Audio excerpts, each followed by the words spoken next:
August 2026. At the bottom of a shrunken river in Central Europe lie the hulls of ships sunk 8 decades ago. Beside them, a stone carved with the dates of past droughts has resurfaced after decades of silence. And a couple of thousand kilometers to the west, on a coastline where the ground could have been cracked apart like ceramic a week ago, rain is falling. People step out into it, film it on their phones, celebrate. The logic seems obvious. The water has come back from the sky, so the trouble must be over. But the soil, the rivers, and whatever lies hidden tens of meters beneath our feet follow a different logic entirely. This summer, shrinking rivers have turned into an unexpected window onto the past. Where the water pulled back the furthest, things that had lain hidden for decades, even centuries, began surfacing one after another. On the border of 2 Balkan countries, the hulls of warships sunk at the end of the Second World War emerged from the silt, deliberately scuttled at the time to block the river and slow an advancing army. And now, 80 years later, their rusted sides are visible above the water again. Elsewhere, along the middle stretch of a Central European river, falling water exposed an old boundary stone, carved with the dates of past low water periods, a kind of handmade chronicle of drought that earlier generations left behind so their descendants could measure their own summer against those that came before. And in one riverside city, the shrinking channel unexpectedly brought the pier of an old bridge closer to the surface. Next to it, an unexploded shell from that same war turned up, forcing authorities to close the road for a while. These finds are more than striking news footage. They are a direct, almost literal reminder that this summer is not the first of its kind.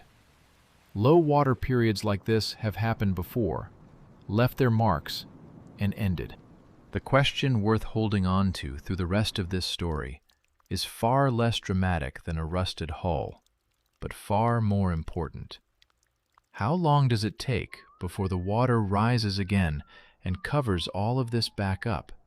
And does that happen at the same pace for the river, for the soil around it, and for whatever sits tens of meters below the riverbed?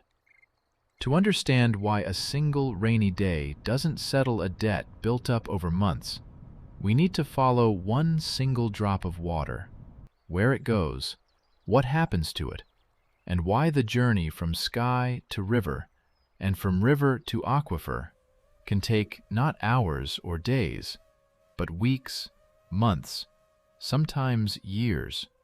This is a film about water that never disappears from the planet, but temporarily stops being where it's needed. Let's start with a question that sounds almost childish, yet is surprisingly hard to answer in one sentence. What does the word drought actually mean?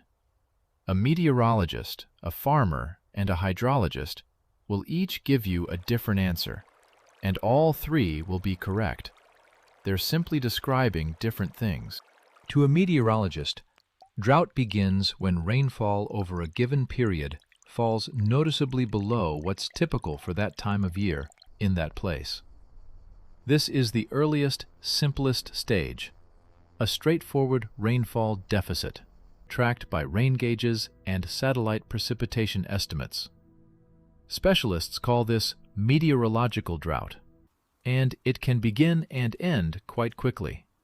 A few dry weeks, and the statistics already show a departure from normal. But if the rainfall deficit continues, the next layer of the system comes into play: the soil. Plants draw water not from the air, but from the ground around their roots. And when rainfall runs short, while evaporation and plant water use carry on, the moisture in the upper tens of centimeters of soil starts depleting faster than it's replenished. This is a different story: soil drought, sometimes called agricultural drought. It responds to weather with a lag of days and weeks, not hours.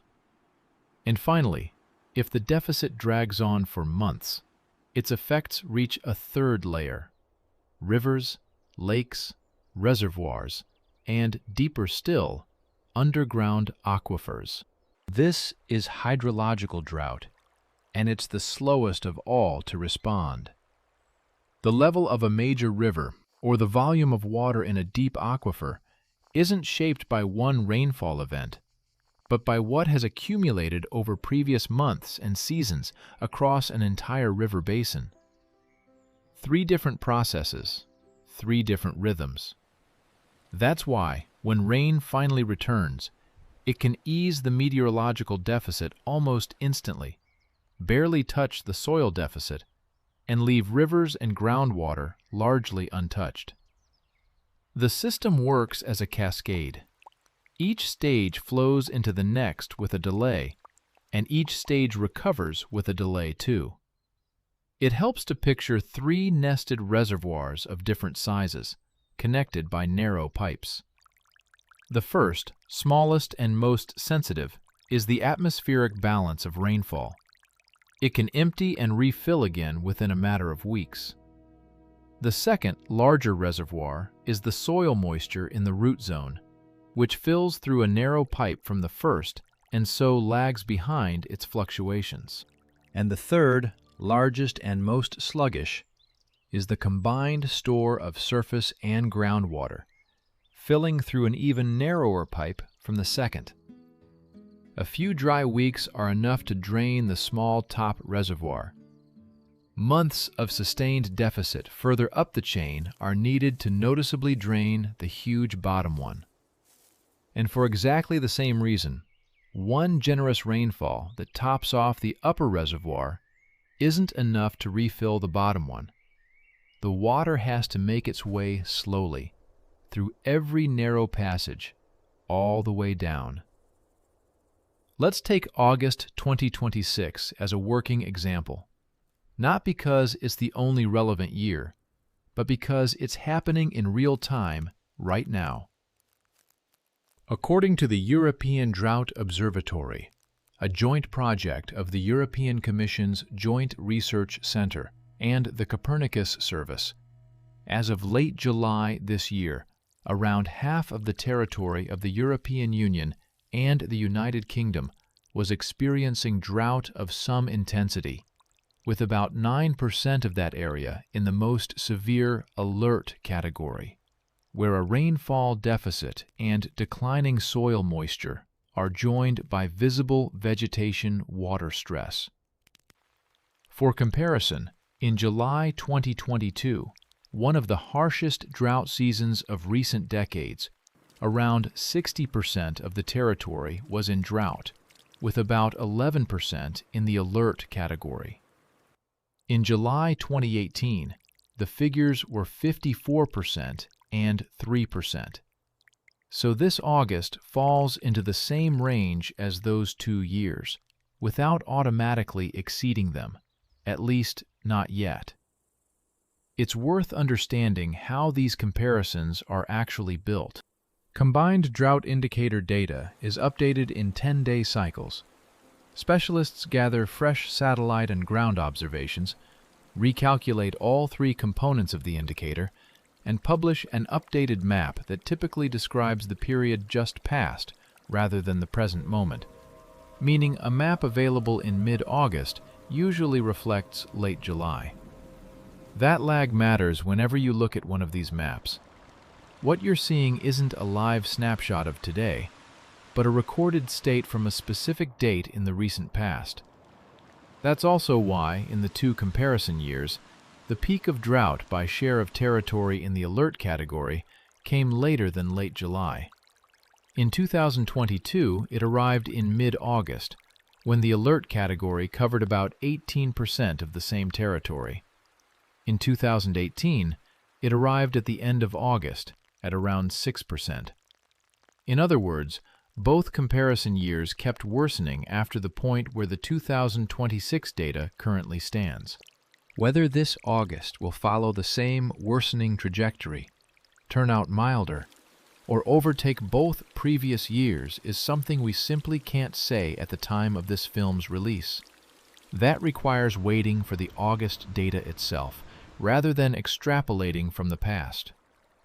One detail worth stating up front, that half of Europe is not a solid, uniform patch.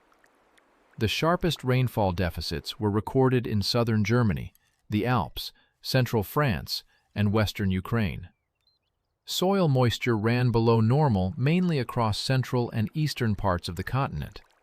But in the south of the Iberian Peninsula, in parts of the Baltic region, and in some areas of Italy, the same weeks brought signs of recovery instead.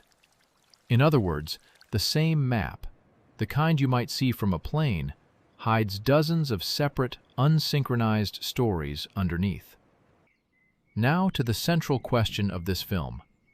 Where does the water actually go when it's in short supply for a long time? Picture a single raindrop falling on a meadow somewhere in Central Europe on an ordinary, not especially hot day. It has several possible fates. Some of the drops that land on leaves and grass never reach the ground at all. They're caught by the vegetation and evaporate back into the air fairly quickly. This is known as canopy interception. Some of the water that does reach the surface evaporates straight from there, from bare soil, from puddles, from wet grass. Some soaks into the top layer of ground and reaches plant roots, then travels up through the stem and leaves vascular system and eventually leaves the plant again as vapor through tiny pores on the leaf surface called stomata. Some water, if it falls heavily and fast, never gets the chance to soak in and instead runs off across the surface into the nearest stream. And finally, some percolates slowly deeper through the soil, past the root zone, eventually reaching a point where the ground is already fully saturated, replenishing groundwater. That's essentially the whole list. At the scale we're considering, these are the main pathways water can take. Evaporation from the surface, transpiration through plants, surface runoff, infiltration into the soil, and percolation into groundwater. That's the entire repertoire of what can happen to a raindrop once it touches the ground. And it's the balance among these pathways that determines what happens to a region's water reserves over the course of a season. When hydrologists talk about surface evaporation and plant transpiration together, they often combine both processes under a single term, evapotranspiration.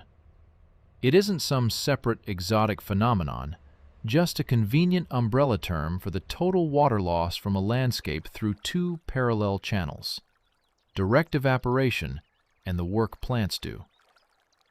One thing is worth remembering going forward. The more actively evapotranspiration proceeds, the faster the moisture available to soil and plants runs down, regardless of whether it's raining or not. It's worth getting some sense of the scale involved.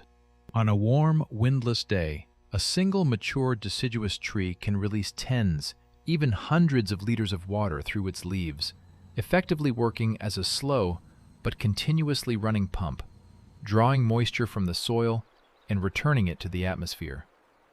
A field of wheat or corn does the same thing collectively, through millions of individual plants at once. That's why, at the height of the growing season, when foliage is at its fullest and the sun is high, total water loss from a landscape through evapotranspiration can exceed direct evaporation from an open water surface of the same size. Plants, in this sense, aren't passive bystanders to drought, but active, if unwitting, participants in a region's water balance. Now for a nuance without which the whole picture collapses into oversimplification. The rate of evapotranspiration isn't constant. It depends on how thirsty the atmosphere becomes. Specialists use the concept of atmospheric evaporative demand. essentially a measure of how much water the air is capable of drawing from the surface under given conditions, provided that water is actually available. Warmer air can hold more water vapor. Add strong solar radiation, wind, and low relative humidity, and the potential rate of water loss increases. It's important to be clear here. This doesn't mean hot air sucks water out of the ground, as the shorthand sometimes puts it. It's more accurate to say that under a certain combination of temperature, solar radiation, wind, and dry air, the potential rate at which surfaces and vegetation can lose moisture goes up. Whether that potential is fully realized depends on whether there's any water there to lose in the first place. And this is where the main character of this part of the story steps in: the soil. Soil isn't a uniform sponge, identical everywhere. It has a top layer, the thinnest and the quickest to respond to weather. It has a root zone, a band a few tens of centimeters deep where plants draw water directly. And it has deeper layers that change far more slowly. Sandy soil lets water pass through quickly, but holds on to very little of it. Moisture drains downward, almost unimpeded, leaving little in reserve. Clay soil does the opposite. It can hold a great deal of water, but absorbs it more slowly. And under certain conditions, after prolonged drying, for instance, a dense crust can form on its surface, making it even harder for moisture to get in. Between these two extremes lies an enormous range of intermediate soil types, and vegetation cover, soil structure, slope, and prior moisture conditions all vary from one patch of ground to the next. The structure of the soil itself matters just as much: how loose or compacted it is, how much organic matter it contains, whether it's threaded with earthworm channels and the roots of perennial plants. Well-structured, organically rich soil usually both absorbs and holds noticeably more water than compacted, depleted soil of the same basic composition. The first retains fine pores and channels that let water travel down, while in the second, those channels are largely broken down or clogged. That's why identical rainfall falling on a natural meadow with long-established vegetation and on a nearby field flattened by years of plowing can produce very different outcomes. In the first case, much of the water moves downward. In the second, far more of it runs off the surface. Long-term land use, in other words, becomes part of the story of where rainwater ends up. One more reason why the behavior of dry soil can't be reduced to a single rule that applies across all of Europe. This is the moment to carefully unpack a very common, overly simplified claim that often comes up in conversations about drought: that parched ground supposedly just stops absorbing water, so any rain that falls after a long dry spell runs off uselessly. The reality is considerably more complicated.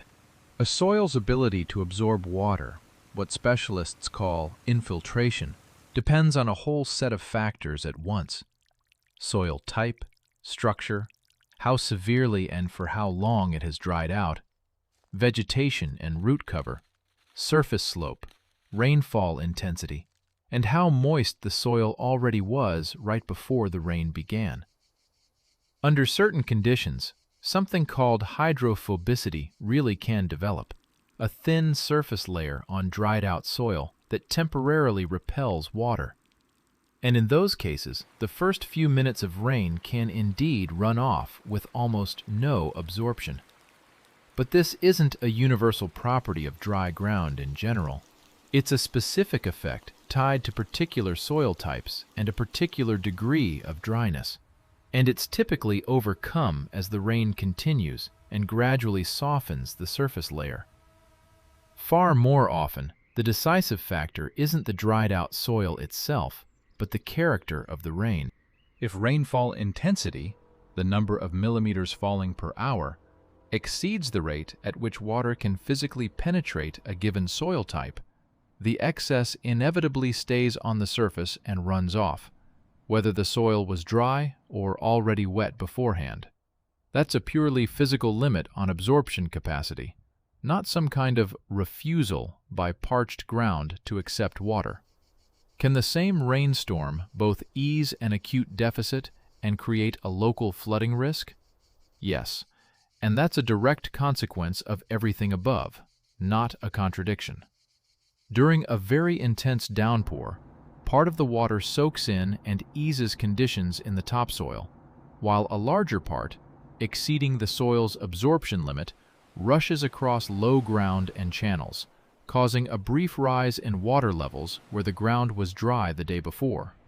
Relief and local flood risk exist here not despite each other, but as two sides of the same process.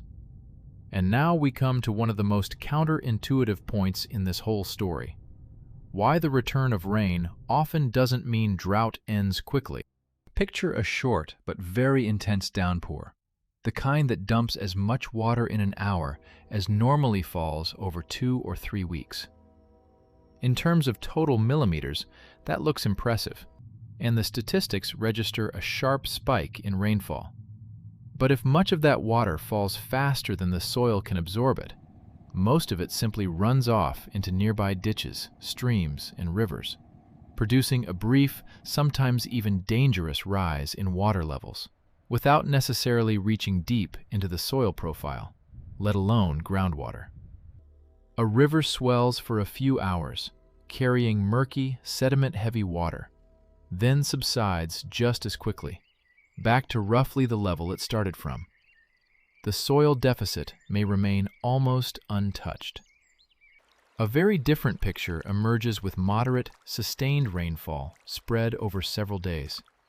This kind of rain falls more slowly than the soil's absorption limit, so a substantial portion works its way down, saturates the root zone, and, over a longer period, continues percolating deeper toward groundwater. Hydrologists generally consider this type of rainfall more effective for restoring soil moisture and gradually replenishing deeper reserves, though there's no universal rule here either. Much still depends on soil type, terrain, and how severe the preceding deficit was. This gives rise to a paradox worth remembering. The same total rainfall can do almost nothing to relieve a deep water deficit if it falls in one sharp burst, and noticeably ease it if spread across several moderate rainy days. Rainfall amount and its actual hydrological effect are not the same thing. This same logic points to another idea that isn't always obvious. Flooding in one part of the water system and drought in another aren't mutually exclusive. After heavy rain, a river's level can rise quickly, since rivers respond primarily to surface runoff, but soil moisture nearby can still sit below normal, and groundwater, the slowest to react, may not register the rainfall at all. A river risen within hours and an aquifer unchanged by a centimeter can coexist in the same landscape, simply because different parts of the hydrological system carry very different inertia. That's exactly why a river's level, however visually striking, can't on its own tell you whether a drought has ended. A river can respond to one rainstorm, while soil, and especially groundwater, cannot. It's worth pausing here to separate out concepts that everyday conversation often blurs into one vague phrase: it rained. In reality, there are at least 5 distinct, though related, quantities involved. There's rainfall amount, how many millimeters of water fell over a period as a whole, the figure most often quoted in a weather forecast. There's rainfall intensity, how many millimeters fall per unit of time, per hour or 10 minutes, which determines whether water has time to soak in or starts running off. There's infiltration, the actual process of water entering the soil, shaped by everything discussed above. There's surface runoff, the portion of water that doesn't soak in and instead moves across the terrain into the nearest hollow, stream, or river. And finally, there's what specialists call groundwater recharge, the small remainder that actually makes it through the entire soil profile and reaches an aquifer. 5 different quantities, and good news for one of them, say a sharp jump in total rainfall, is no guarantee of good news for the last one, groundwater recharge. It's at the intersection of these 5 concepts that all the confusion around "rain came, so the drought is over" originates. There's another reason a single storm, even a heavy one, often isn't enough: the deficit accumulated over a long period.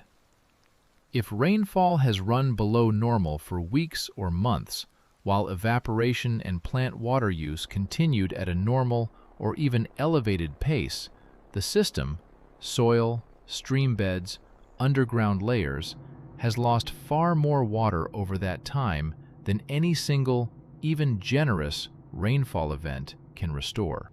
A kind of debt builds up gradually, month after month, and closing it typically requires not one event, but a series of rains spread over an extended period. And there's no universal number of days or millimeters that would suffice for full recovery across all of Europe. Individual basins are built too differently, and the deficit in each has accumulated too differently over recent months. There's a well-established pattern that holds across the temperate climate zone covering most of Europe. The main recharge of groundwater usually happens not in summer, but during the cold half of the year, autumn and winter, when plants either aren't growing at all or are using far less moisture, meaning a much larger share of falling rain can pass through the soil and go deeper, rather than being intercepted by roots and returned to the atmosphere that same summer. That's why even substantial summer rainfall often contributes less to groundwater than its raw millimeter count might suggest. Its competition is active, still green vegetation, intercepting a significant share of the moisture for itself. Does that mean the current deficit is guaranteed to close over the coming autumn and winter?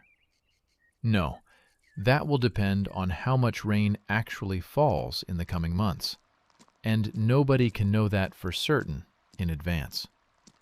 Any specific figures on the subject should be treated strictly as a probabilistic, regularly updated forecast, not a settled answer.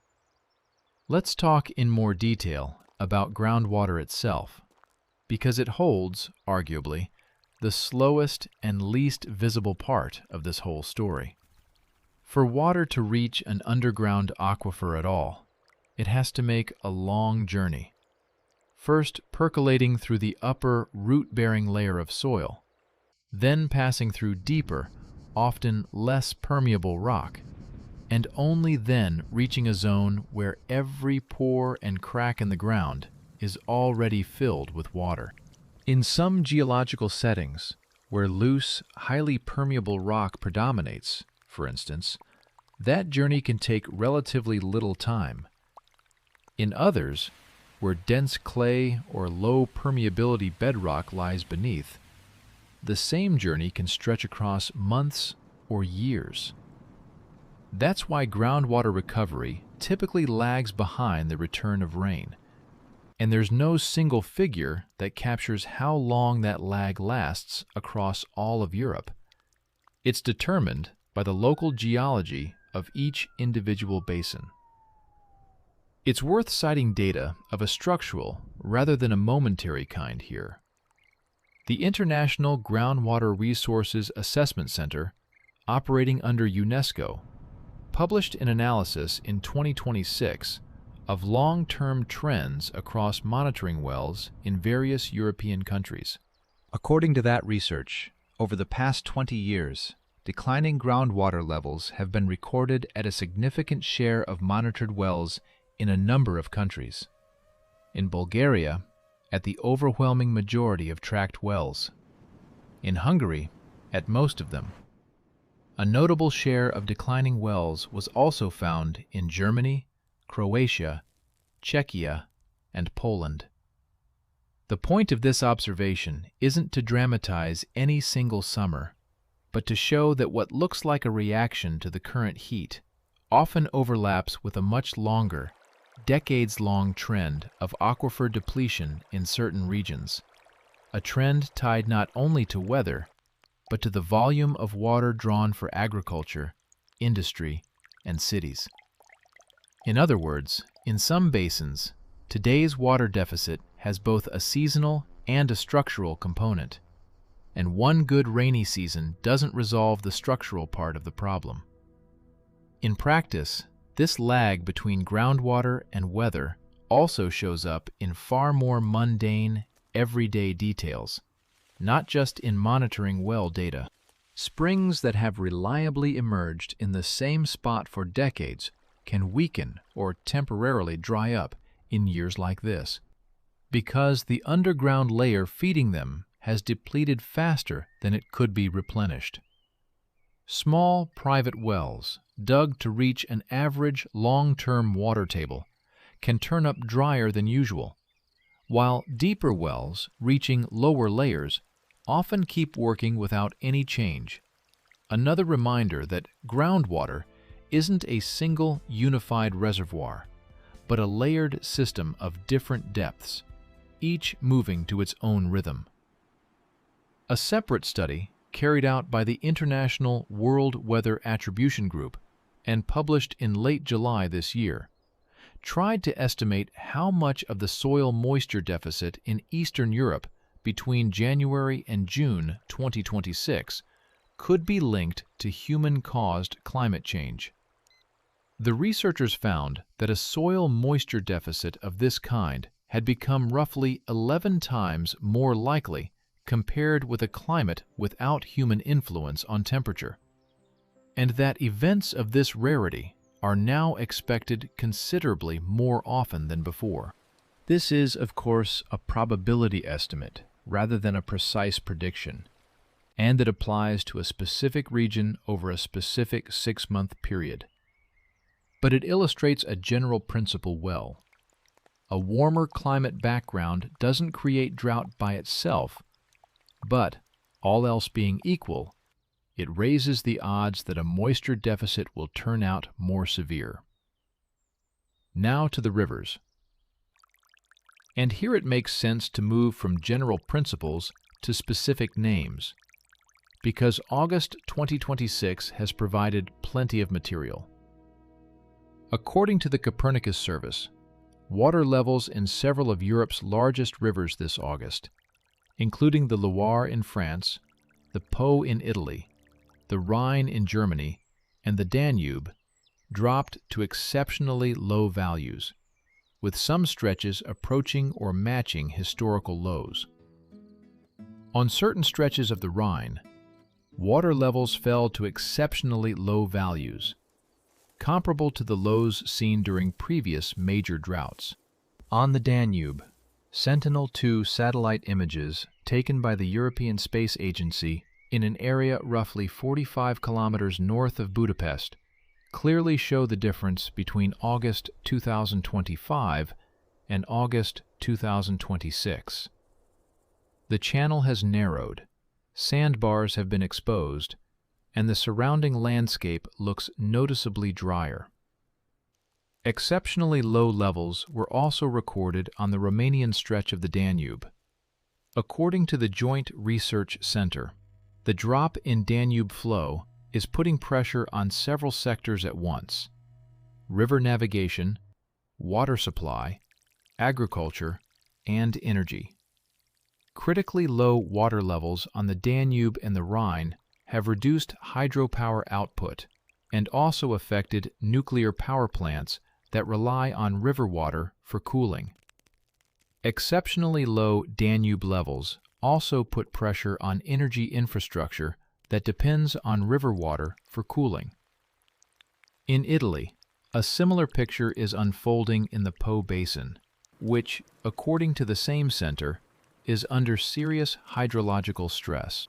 Further north, in Poland, according to available reports, the water level of the Vistula at Warsaw dropped noticeably this summer, approaching by some accounts record low values for that stretch of river. There's a less visible but equally important side to shrinking rivers: what happens to life within the water itself.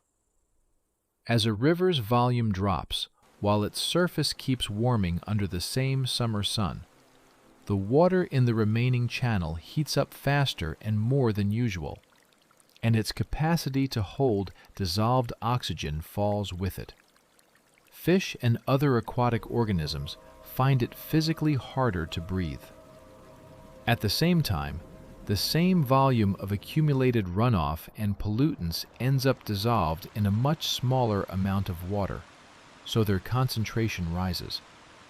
For fish adapted to a particular range of temperature and oxygen levels, this combination can be a serious challenge.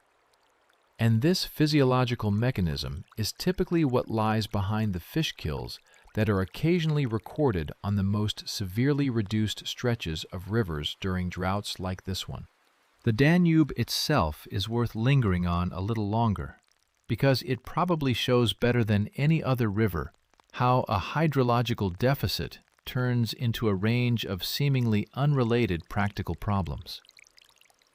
It's the longest river in the European Union, running roughly 2,860 kilometers from its source in Germany to the Black Sea, crossing or forming the border of several countries along the way. That's why a drop in the Danube's level is never just one country's problem. What happens on tributaries somewhere in Austria shows up in shipping delays in Serbia, and in cooling water constraints at a nuclear plant in Romania weeks later. When channel depth falls below a certain threshold, loaded barges can only carry part of their normal cargo to avoid running aground, meaning more vessels and more trips are needed to move the same volume of fuel, grain, or building materials. In some places, according to media reports, the drop in water level was severe enough that local authorities had to resort to controlled, targeted engineering work on the riverbed, clearing the channel of rocky outcrops that in a normal year sit safely below the surface and pose no obstacle to shipping. Notice that all these rivers respond differently, even though they technically belong to the same drought season on the same continent. Each river has its own catchment, its own share of groundwater feeding, its own dependence on accumulated mountain snow, its own history of flow management through upstream dams and reservoirs. The Rhine is partly fed by meltwater from alpine glaciers and snowfields, and its summer flow has historically been tied to the state of the mountain snowpack the preceding winter and spring. If the winter brought little snow and spring warmed early, the river enters peak summer with noticeably less of that natural reserve, which in ordinary years keeps its level up, drop by drop, even without fresh rain. Other rivers in the same region are fed differently, less by snow than by a steady groundwater inflow along the entire course, and so respond to summer heat more slowly, but also recover more slowly than rivers with predominantly rain-fed flow, where levels can jump almost immediately after the first serious downpour. The Danube collects water from nearly 20 countries, and low levels in its middle and lower reaches reflect a combined rainfall deficit across several different climate zones at once. So it isn't accurate to say that Europe's rivers have run low as a single synchronized event. It's more accurate to say that several large but very differently structured river systems have, for different underlying reasons, ended up under serious hydrological stress at the same time.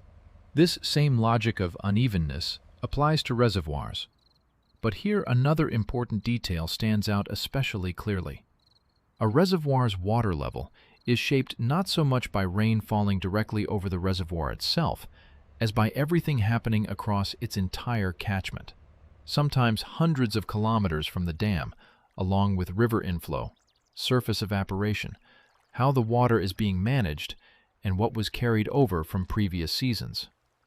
Spain offers a good example of how these factors can line up in the opposite direction from the broader European picture. According to the National Hydrological Service that tracks the country's reservoirs, as of early August 2026, the total volume of water in Spain's reservoirs stood at around 70% of their combined design capacity, a figure specialists describe as within the normal range for this time of year. This is the result of heavy rainfall across much of the Iberian Peninsula at the end of the previous year and the start of this one, including several intense winter storm systems that substantially replenished both surface water and, in all likelihood, part of the country's groundwater. Even within Spain, though, the picture is uneven. The southeastern basins, traditionally the driest and most dependent on irrigation, remain noticeably drier than the wetter northwest. A similar, though more uneven picture holds in Portugal, where some large reservoirs sit close to normal levels, while others, smaller basins, are noticeably lower. Behind the numbers for any given reservoir's water level, there's often another layer of decisions that rarely makes it into the frame: management. A hydroelectric dam operator, for instance, regulates water releases not just based on how much water is physically in the reservoir, but also on current electricity demand, obligations to maintain minimum downstream flow for shipping or ecological reasons, and sometimes the need to free up storage capacity ahead of autumn floods. So a drop in a specific reservoir's level at a specific moment doesn't always mean rainfall alone is to blame. It can also result from a planned release of water for power generation during a period of peak demand, especially in hot summers when air conditioning drives up electricity use, while at the same time the available capacity of nuclear plants is falling because of insufficient cooling water in the rivers. In other words, a drop caused by management and a drop caused by drought itself can overlap, and it's usually impossible to tell them apart just by looking at an exposed shoreline. That requires data on inflow into the reservoir, not just its current volume. This difference stands out particularly clearly in the context of the official seasonal forecast. According to an ensemble of 8 different forecasting systems combined by the Copernicus Climate Change Service, conditions from July through September this year were expected to be noticeably drier than average across Central and Western Europe, as well as southern Scandinavia, while some parts of the Mediterranean, by contrast, were expected to see wetter than usual conditions. In other words, even the forecast for the coming months doesn't describe a single continent-wide drought, but 2 opposite scenarios playing out simultaneously in different parts of the same continent. Within Central Europe itself, which by every indicator has been one of the hardest-hit regions this summer, the picture is far from uniform and is made up of very concrete, down-to-earth details. According to residents of rural border areas in Czechia and Slovakia, the summer of 2026 will be remembered for the fact that the usual garden watering routine stopped working. No matter how much water goes onto the beds, the plants simply don't bounce back the way they used to. These everyday observations line up well with what the instruments show. The deficit began forming back in winter, driven by low rainfall, intensified through a record dry spring, and was finally locked in by abnormally high temperatures at the end of June. For Czechia, Slovakia, and Hungary, landlocked countries heavily dependent on rivers and underground reserves, managing and storing water in years like this stops being an abstract concern and becomes a question of supplying specific towns and farms. At the same time, it's worth understanding that even within a single country, and even within the same statistically recorded deficit, different areas can move in opposite directions almost simultaneously. According to the European Drought Observatory, in mid-July this year, the most severe alert conditions persisted across parts of Ukraine, Belarus, and Poland. But by the end of that same month, the area under those conditions in those three countries had noticeably shrunk, even as alert conditions, by contrast, intensified and spread across southeastern parts of the United Kingdom, France, southern Germany, Switzerland, northern Italy, and the Danube Basin, including parts of Czechia, Slovakia, Austria, Serbia, and Romania. At the same time, in parts of the Baltic region, the Iberian Peninsula, and some areas of Italy, specialists recorded signs of recovery, a shift from a more severe drought category to a milder one. In other words, even in the middle of the same dry summer, the map of Europe keeps changing internally. Some areas worsen while others improve at the very same time, and any frozen snapshot from a single day inevitably simplifies a picture that is, in reality, constantly moving. Another striking example of this unevenness is the British Isles, though here the situation is difficult in its own particular way. This July was exceptionally dry for England. Rainfall amounted to only a small fraction of the climate norm, and, according to the country's meteorological service, that made it the driest July across the entire continuous record, which began back in 1836. Britain itself sits in a very different climate zone from the Iberian Peninsula or the Danube Basin, and its current deficit isn't strongly connected to what's happening, say, in Hungary or Romania. Local atmospheric conditions are doing the work here. Vegetation across this whole scene responds in its own way, and that response isn't passive wilting, but the outcome of a fairly subtle physiological survival strategy. When soil water runs short, many plants begin partly closing their stomata, those tiny pores on the leaf surface through which transpiration happens. This cuts water loss, but it also limits the intake of carbon dioxide needed for photosynthesis, slowing the plant's growth. Under a continuing and worsening deficit, some species go further, shedding part of their foliage to reduce their overall evaporating surface, sacrificing some productivity in exchange for survival. Different species handle this differently. Some, with deep, well-developed root systems, can reach water further down and cope with the deficit relatively calmly. Others are far more sensitive and respond almost immediately. There's a practical, if indirect, consequence of this vegetation water stress worth mentioning briefly, without dwelling on it.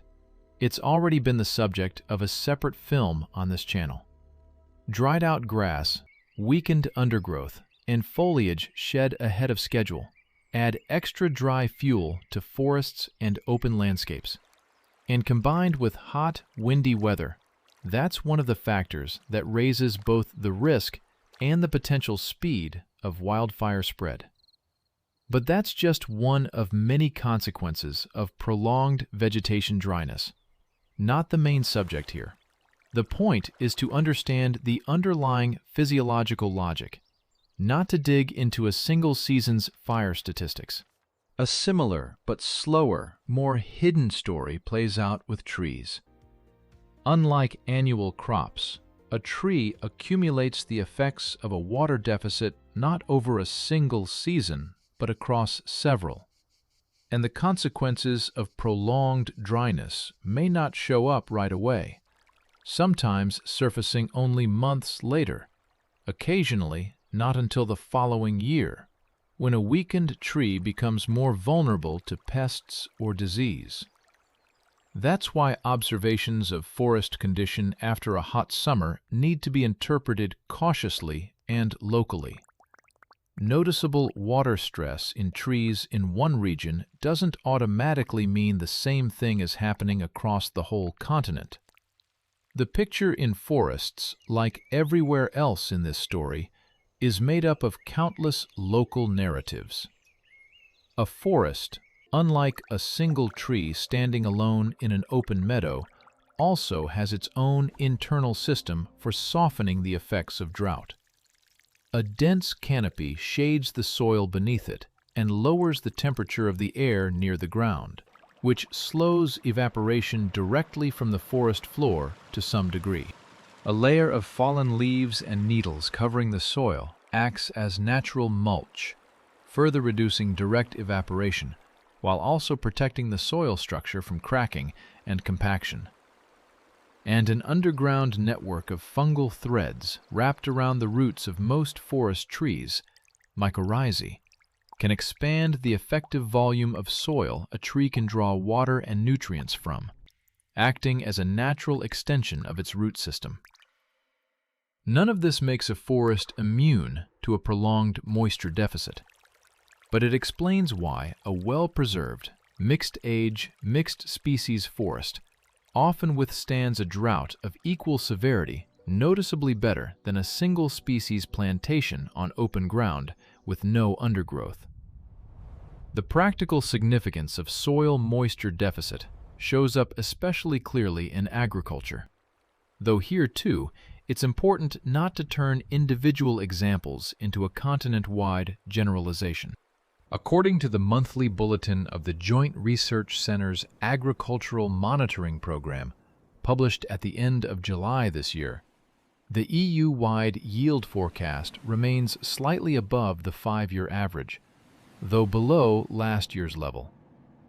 Compared to the forecast a month earlier, estimates for winter crops fell by a few percentage points, while estimates for grain maize and sunflower fell noticeably more, by several percent.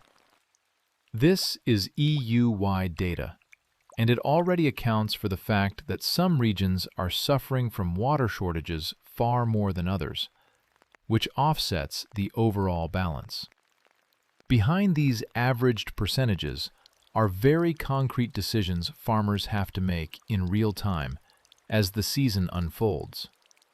Where access to irrigation is limited, or where the right to draw water from a river or well is regulated by local authorities during dry periods, farms sometimes have to choose which part of a field to water first and which to leave to the weather, sacrificing part of the harvest to conserve the remaining water supply. Where irrigation infrastructure is better developed and backed by reasonably full reservoirs, as in some parts of the Iberian Peninsula this season, that kind of hard choice may not arise at all. A given crop's yield on a given field, then, depends not only on how much rain fell directly over that field, but on how developed and how well supplied the entire regional water infrastructure is, meaning that, just as with rivers and reservoirs, the local story matters more than the continent-wide summary. A similar logic extends to the everyday lives of people who have nothing to do with farming. In certain towns, especially where local water supply depends heavily on a single source, a small river, one reservoir, or a limited underground layer, a prolonged deficit can lead to temporary restrictions on watering lawns, filling pools, or washing cars. These measures look modest next to dramatic footage of shrunken rivers, but they're the most direct, most practical way an abstract hydrological drought turns into a real, tangible inconvenience for someone turning on a tap at home. There's one more type of surface worth mentioning briefly: cities.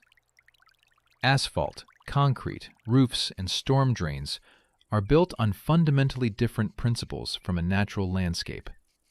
They allow almost no water to soak in on site, so any heavy rain over a city turns almost entirely into surface runoff, which either flows into the drainage system or, if that system's capacity is exceeded, causes localized street flooding. This is a separate, self-contained story about infrastructure and drainage, and it shouldn't be confused with how farmland or forest soil behaves.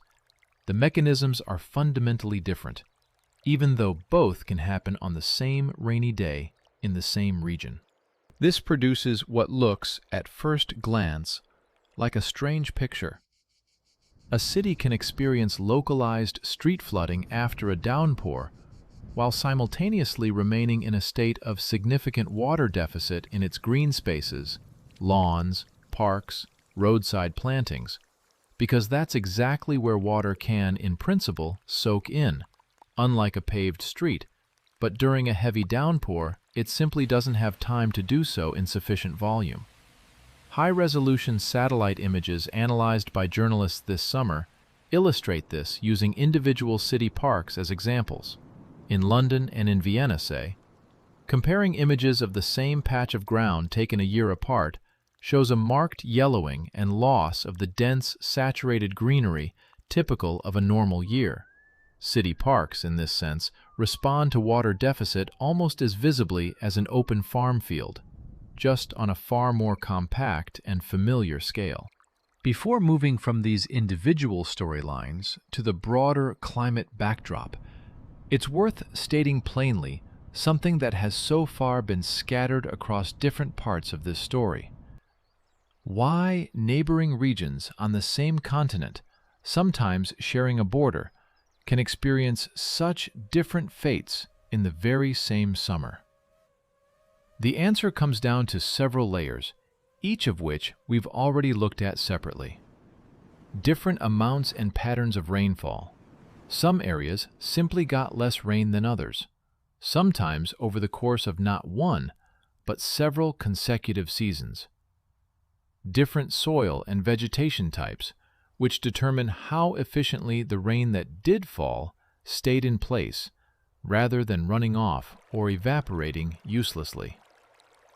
Different geology, which determines how quickly or slowly underground layers can fill and drain.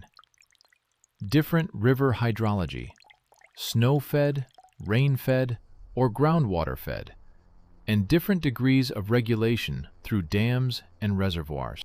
And finally, different starting conditions carried over from before the current summer even began. A region that entered the hot season with full reservoirs after a wet winter, and a region that entered the same season with depleted reserves after several consecutive dry years, will respond very differently to identical summer heat, even if the temperature and the rainfall deficit over them this summer were nearly identical. None of these 5 layers acts alone. It's their overlap that produces the patchy, uneven drought map, which is better read not as a single story, but as many parallel, sometimes barely connected stories. Now, having gathered these individual threads together, soil, rivers, reservoirs, vegetation, groundwater, it's worth asking a question that naturally follows. What lies behind all this at a broader climate level? Is the backdrop against which all this is happening actually changing? According to a joint report from the Copernicus Climate Change Service and the World Meteorological Organization, published this spring and covering the state of Europe's climate in 2025, Europe remains the fastest warming continent on the planet.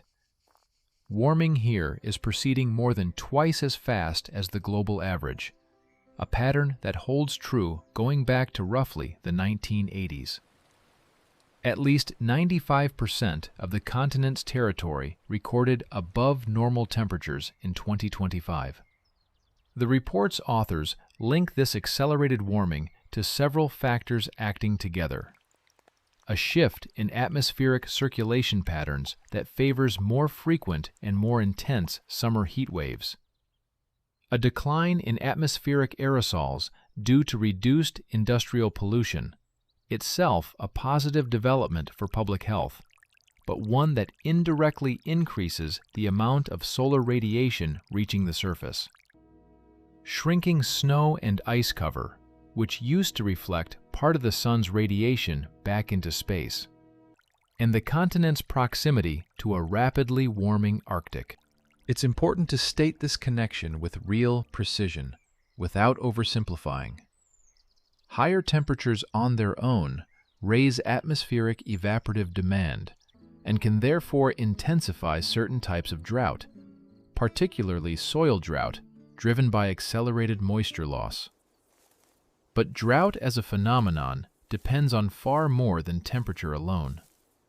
It's shaped by a combination of factors: the amount and seasonal distribution of rainfall, patterns of atmospheric circulation, the condition of soil and vegetation, how water resources are managed, evaporation rates, and a host of local, regional characteristics. So the claim that climate change alone is drying out the entire continent would be an oversimplification. It's more accurate to say that a warmer background shifts the probability and intensity of individual dry episodes, while the specific picture each summer still emerges from a large number of independent variables. Another factor being monitored on the global scale is El Niño, a phenomenon in the tropical Pacific Ocean capable of influencing atmospheric circulation far beyond the ocean itself. Its influence on European weather is indirect and varies considerably, so El Niño alone cannot tell us whether the coming autumn or winter in Europe will be wet or dry. What matters here is relying on official seasonal forecasts for the regions and periods they actually cover, rather than turning a broad global phenomenon into a specific prediction for a single continent. The question of how scientists actually track everything described here deserves its own discussion, since much of this information becomes available thanks specifically to satellite observation. Modern satellites can assess several components of the water cycle from orbit at once: the amount and distribution of rainfall, vegetation condition based on its reflective properties, land surface temperature, and, in some cases, changes in the extent or level of bodies of water. But an important caveat is worth making here. Not every one of these parameters is measured directly or with equal precision by satellite. Soil moisture, for example, is estimated by satellite radiometers and radars only for a very thin near-surface layer, literally a few centimeters, and that estimate is then used as an indicator rather than a direct measurement of the entire soil profile. Groundwater is a special case. This is where the GRACE satellite mission and its successor, GRACE-FO, come in, launched jointly by American and German space agencies. They don't photograph the ground in any conventional sense, and they certainly don't see groundwater directly. Their working principle is entirely different. A pair of satellites flies one behind the other along the same orbit, and when a patch of Earth's surface passes beneath them with slightly more or slightly less mass than usual, because there's more or less water, ice, or other material there, that patch's gravitational pull very slightly changes the distance between the two satellites. By measuring these tiny changes with extreme precision, scientists can reconstruct how the total water store, soil moisture, surface water, snow, ice, and underground reserves combined has changed over very large spatial scales, typically hundreds of kilometers. This is a powerful tool for tracking long-term trends across entire river basins, but it fundamentally can't provide a precise local picture for a single village, say, or an individual small aquifer. In other words, if you picture the full set of observations available today as a kind of pyramid, satellites sit at the top, offering a broad but relatively coarse view from above, covering the entire continent at once. Below that is a network of ground-based weather stations, rain gauges, and soil moisture sensors, which measure conditions at a specific point with high precision, but don't cover every square kilometer of territory. And at the base are river gauge stations and groundwater monitoring wells, which provide the most precise but also the most localized information. It's the combination of all three levels, not any single one on its own, that lets specialists compile the combined drought maps that appear in reports every 10 days. It's also worth understanding what these observation systems fundamentally cannot do. No satellite and no network of ground stations can say with precision how many years a specific aquifer will need to fully recover from its current deficit. Too many local geological details are involved, and much of the underground world remains beyond direct observation. In the same way, no system can guarantee in advance that the coming autumn will bring enough rain to close an accumulated soil deficit. All anyone can offer is probability, based on statistics from past years and current seasonal forecasts, which are themselves regularly revised as new data comes in. That uncertainty isn't a shortcoming of drought science.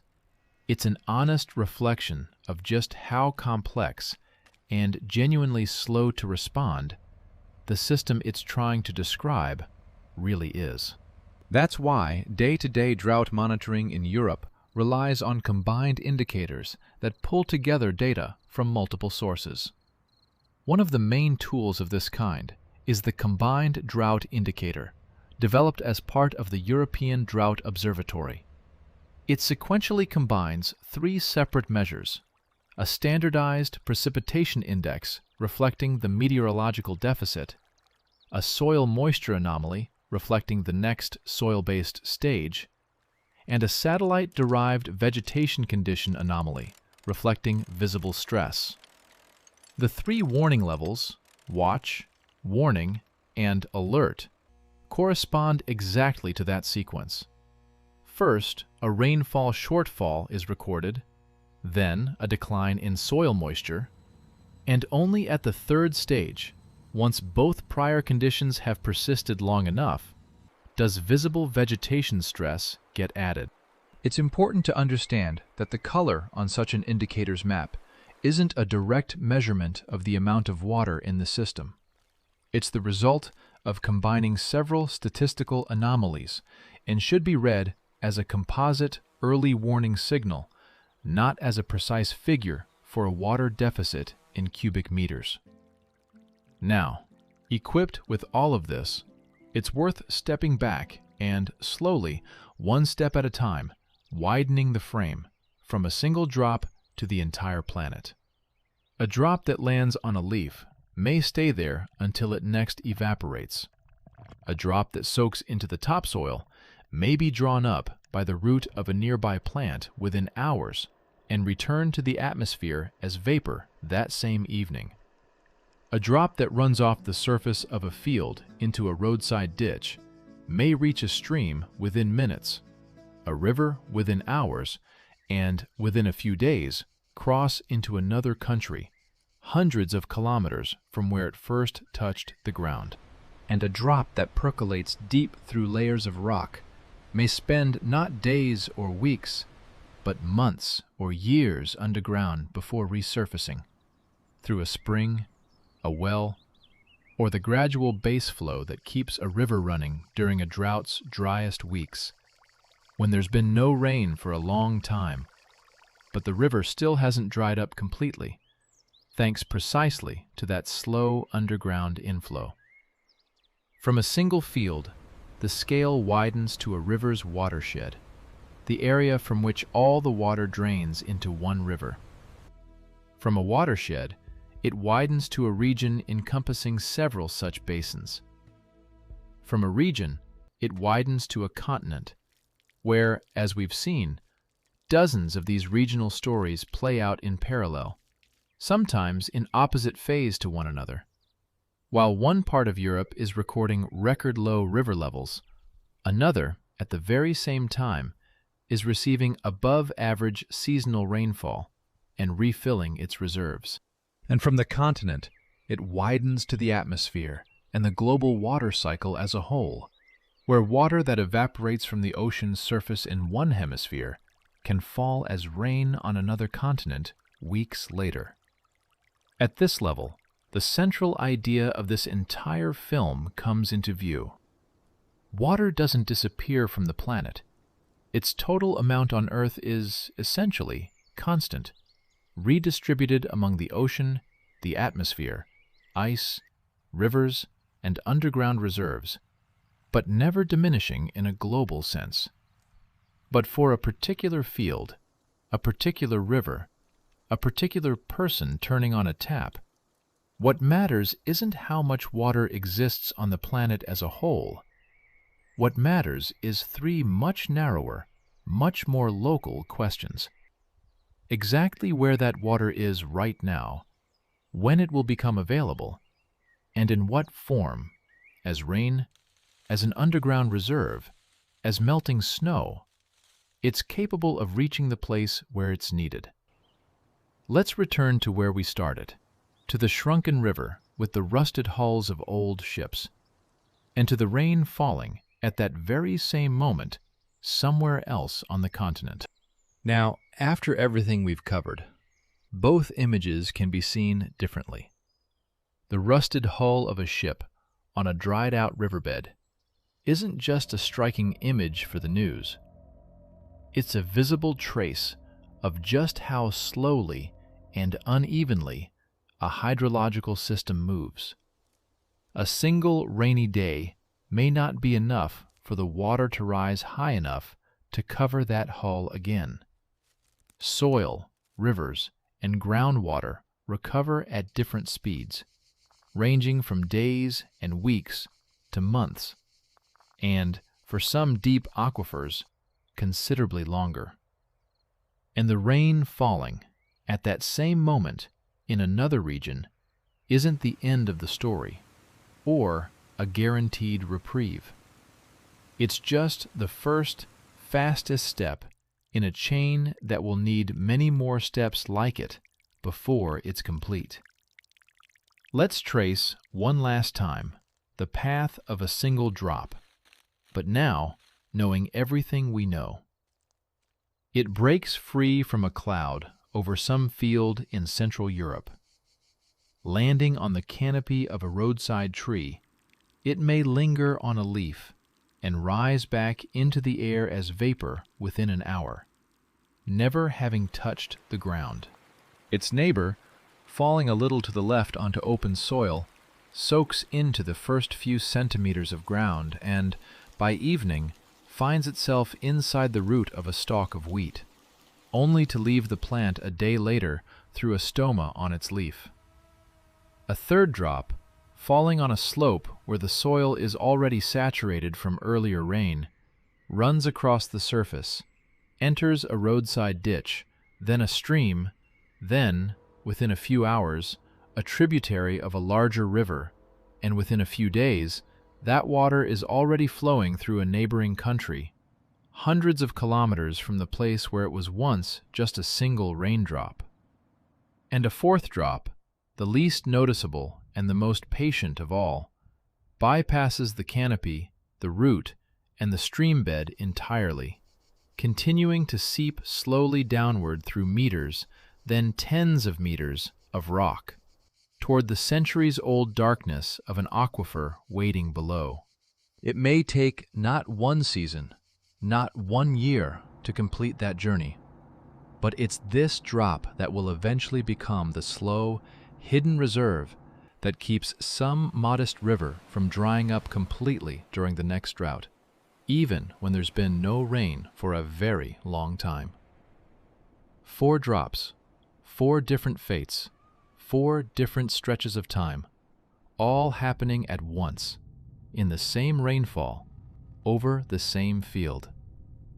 This is the true portrait of the thing we casually call rain.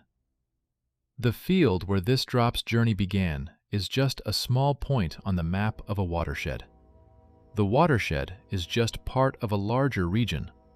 The region is just part of a continent where, as we've seen, dozens of these stories unfold at once and out of sync with one another. Where one river is setting records for how low it can run, another, at the same time, is filling above its usual level. Where one soil cracks from dryness, another has just soaked up winter rain. And the continent itself is just part of a far larger, far slower global cycle, in which water that has risen as vapor over the ocean may wander through the atmosphere for weeks before once again becoming rain, perhaps in the very place where our story began, perhaps thousands of kilometers away. And that's why, the next time rain finally falls after a long stretch of heat, and the ground beneath it still looks dry, there's no deception in that, no failure of nature. It's simply a reminder that water, unlike our human impatience for immediate results, has its own, far more patient relationship with time. It doesn't hurry. It just follows its own path, down, through leaves, through roots, through soil, through stone, toward the place where, sooner or later, it will be needed again. Sources for verification. 1. Joint Research Center, European Commission, / Copernicus EMS, European Drought Observatory. Worsening drought and record heat grip Europe, fueling extraordinary wildfires and extremely low river flows. Published 12th August 2026. hydrological-worsening-drought-and-record-heat-grid-europe-and-extraordinary-wildfires -2026-08-12_EN. Opened and verified directly. Used for the share of EU plus UK territory in drought, 50%, of which 9% in the alert category as of late July 2026. Comparisons with 2022/2018 and the peak drought points in those years. Regional rainfall deficits, soil moisture and low flow conditions. The JRC Mars Bulletin crop forecast.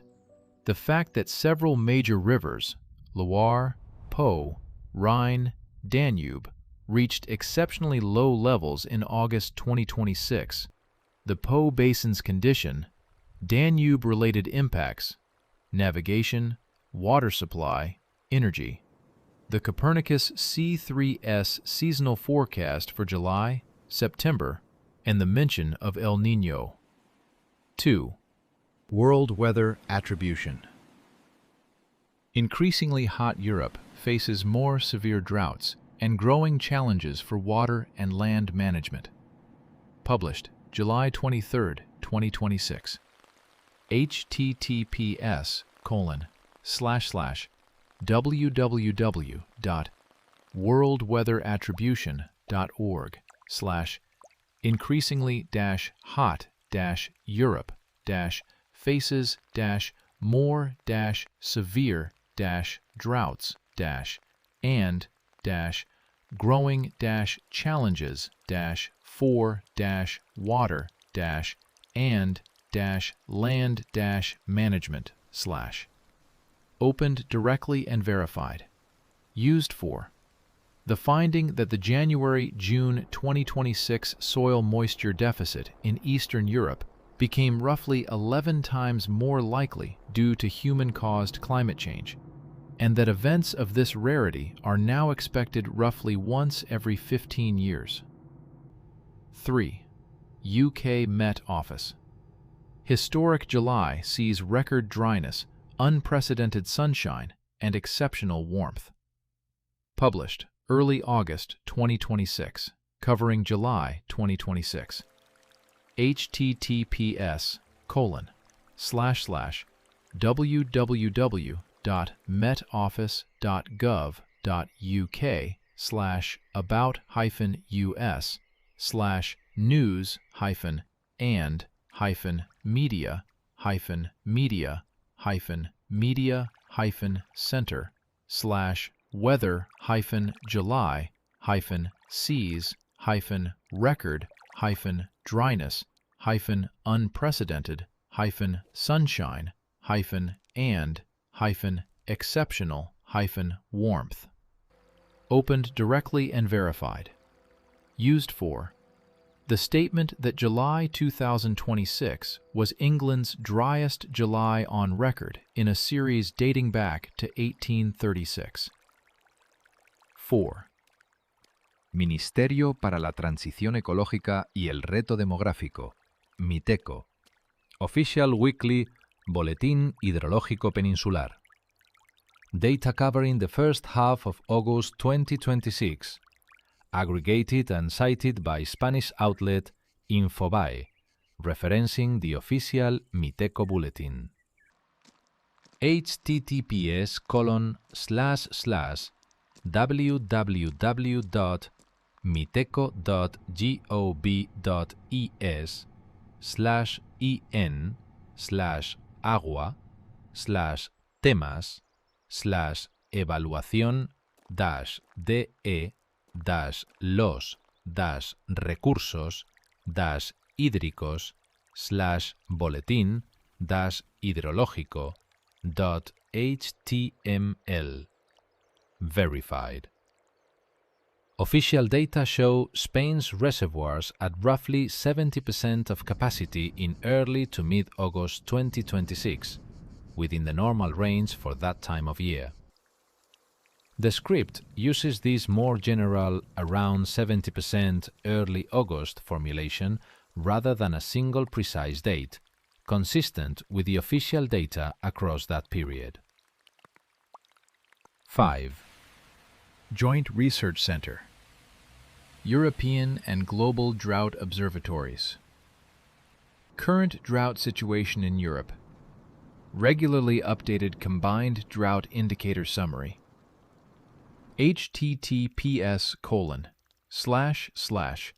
joint-research-center.ec.europa.eu/European-and-global-drought-observatories/current-drought-situation-Europe_EN. Used for the detailed regional breakdown by watch/warning/alert category in mid and late July 2026. Ukraine, Belarus, Poland, the UK, France, Germany, the Danube Basin, and recovery zones in the Baltic region, Spain, and Italy. 6. ESA, European Space Agency. Danube's waters fall to record lows. Sentinel-2 satellite imagery, comparing August 2025 and August 2026. https://www.esa.int/Danube_s_waters_fall_2_record_lows. Used for the Danube's length, approximately 2,860 kilometers, the satellite image comparison north of Budapest, and the record low levels also recorded in Romania. 7. World Meteorological Organization /ECMWF Copernicus Climate Change Service European State of the Climate 2025 published late April 2026 https://wmo.int/European-state-of-climate-2025-record-heat waves-from-Mediterranean-Arctic-while-glaciers-shrink and used for the statement that Europe is the fastest warming continent, warming more than twice as fast as the global average since the 1980s, and the share of the continent recording above normal temperatures in 2025, 95%. 8. Copernicus Climate Change Service. Why is Europe warming so quickly?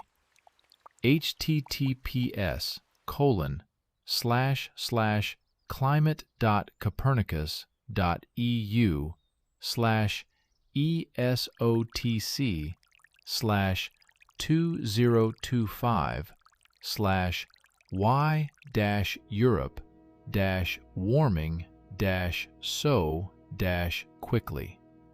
Used for the factors behind Europe's accelerated warming, atmospheric circulation changes, declining aerosols, shrinking snow and ice cover, proximity to the Arctic. 9. EGRAC, International Groundwater Resources Assessment Center, operating under UNESCO. How the current drought reveals Europe's long-term groundwater issues. 2026 https://stories/how-the-current-groundwater-issues/used for the 20-year trend data on declining groundwater levels at monitoring wells in Bulgaria, Hungary, Germany, Croatia, Czechia, and Poland. 10. Balkan Insight. Left high and dry, drought exposes Central Europe's water crisis. Left-High-High-Dry-Drought-Water-Crisis/RD/ used for general context on Czechia, Slovakia, and Hungary. A dry winter, a record dry spring, and record temperatures at the end of June. 11. Reservoirs.earth. Aggregating official Miteco data, Spain's National Hydrological Service. https://reservoirs.earth/Spain. Used as a secondary summary of official Miteco data. The key figure was cross-checked directly against source number 4. 12. Joint Research Center. European and Global Drought Observatories, Indicator Methodology. https://joint-research-center.ec.europa.eu/European-and-global-drought-observatories_en. Used for the description of the combined drought indicator structure, SPI, soil moisture anomaly, FAPR/vegetation anomaly, and the low flow index as an indicator of hydrological drought. 13. Nature Scientific Data. Camilleri et al. A dataset for monitoring agricultural drought in Europe. https://www.nature.com/articles/S41597-024-04199-8. Used for the technical description of the combined drought indicator's three components and the watch to warning to alert cascade logic. 14. Euronews. Historic drought. Rivers reveal hunger stones, warships, and mammoth remains. Published around August 10, 2026.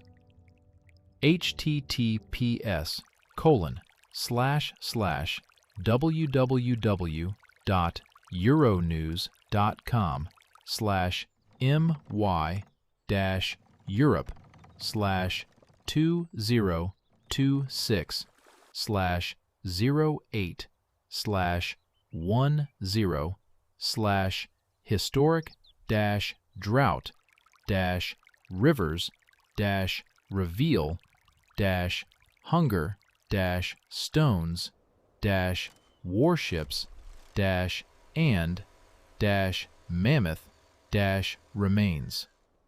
Used for the imagery of historical artifacts revealed by falling water, sunken ships, a boundary stone, an unexploded bomb near a bridge.